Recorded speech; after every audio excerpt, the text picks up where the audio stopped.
Picture this. It's 1975. The United States is still reeling from the oil embargo. Gas lines are stretching around entire city blocks.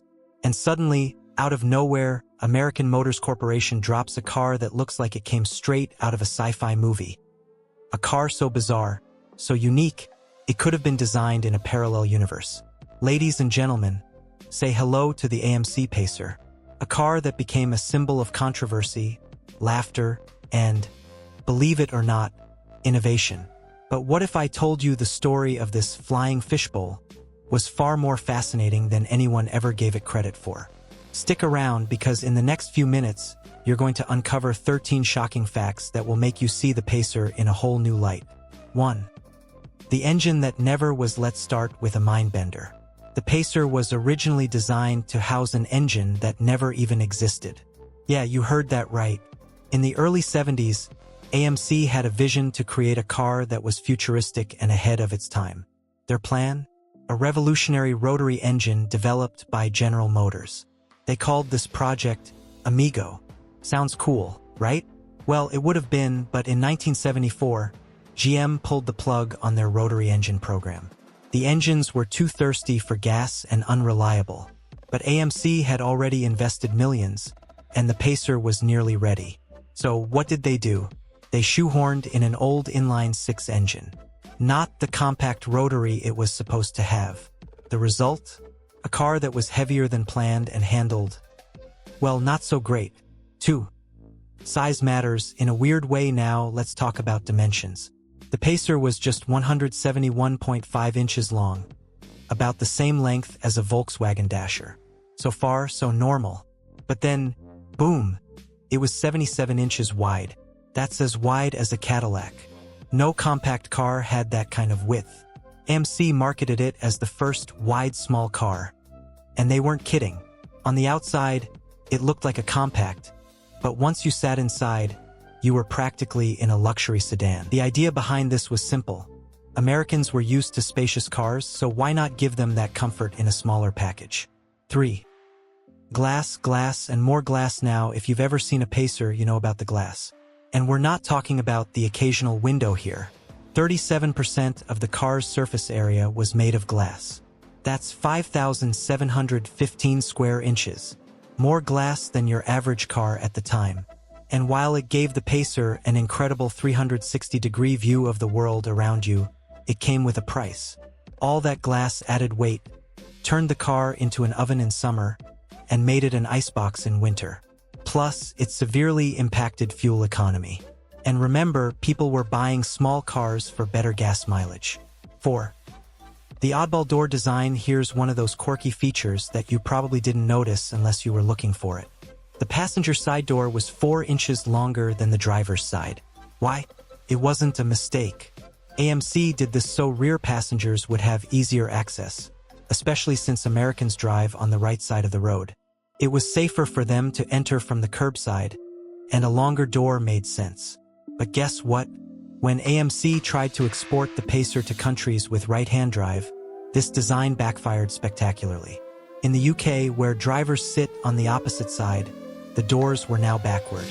Getting out of the car was nearly impossible for drivers. Classic AMC. 5. A meteoric rise and a sudden crash. The Pacer's launch was a hit.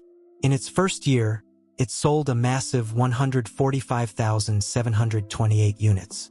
Everyone was curious, and the factory couldn't keep up with demand.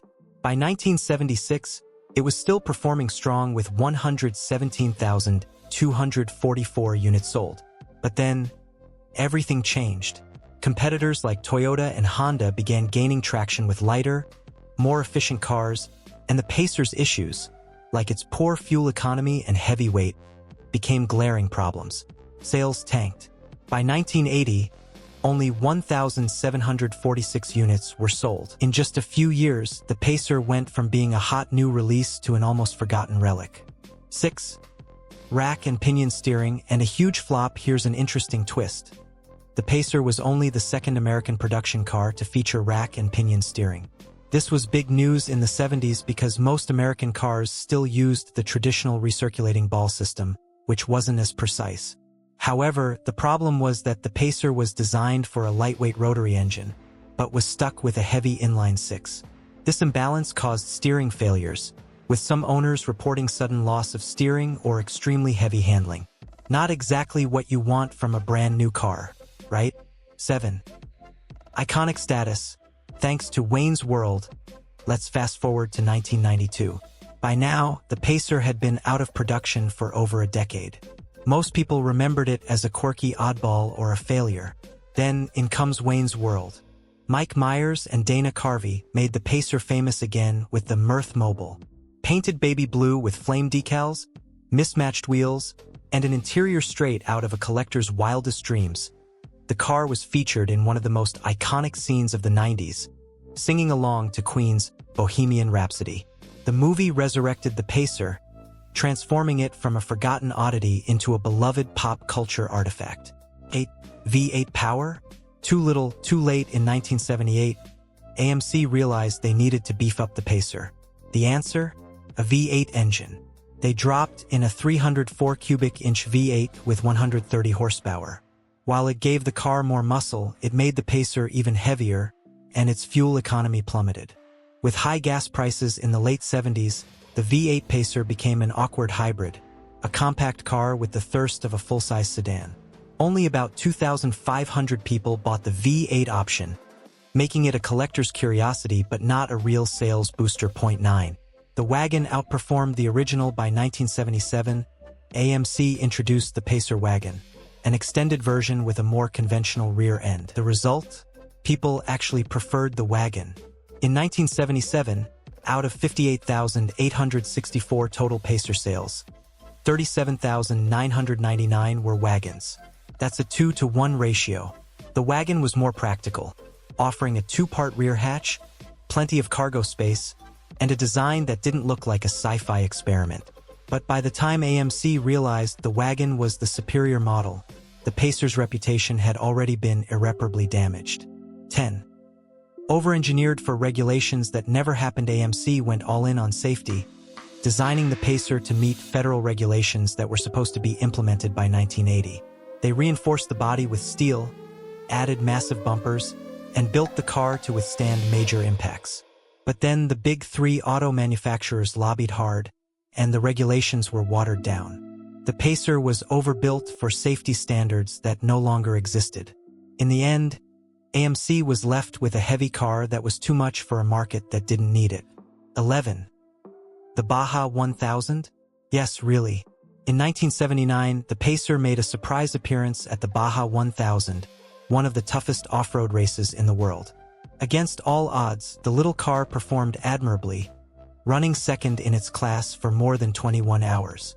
Unfortunately, it retired after hitting something that destroyed its radiator. But the fact that it was even competitive in this brutal race proved that the Pacer had more toughness than anyone gave it credit for. 12. Designed before the oil crisis hit. Here's a bit of AMC foresight. The Pacer's design began in 1971, a full 2 years before the oil crisis turned the American automotive market upside down. AMC saw the writing on the wall, predicting that demand for smaller, more efficient cars would rise. Unfortunately, the Pacer was too heavy and too inefficient when the fuel crisis hit, causing it to fail just as compact cars became the rage. 13. Rarity makes it valuable today. Over 5 years, AMC built only 280,858 Pacers. And here's the kicker. Most of those cars didn't survive. People junked them, seeing them as disposable. Today, finding an intact Pacer is like striking gold. They're increasingly rare, and prices are rising, with restored models fetching up to $71,500 at auctions. The Pacer's reputation as an oddball is now what makes it so valuable. So, was the Pacer a failure? Financially, yes. But was it useless? Absolutely not. The AMC Pacer was an innovation, a bold experiment that failed to meet its moment, but still managed to spark curiosity, nostalgia, and even admiration decades later. It's a car that defied convention, and while it may never win any beauty contests, its impact is undeniable. Now, let me know, which Pacer fact surprised you the most? Have you ever driven one? And don't forget to hit the like button, subscribe, and ring that bell for more deep dives into automotive history. Thanks for watching, and I'll catch you in the next one. Keep your engines running and your curiosity alive.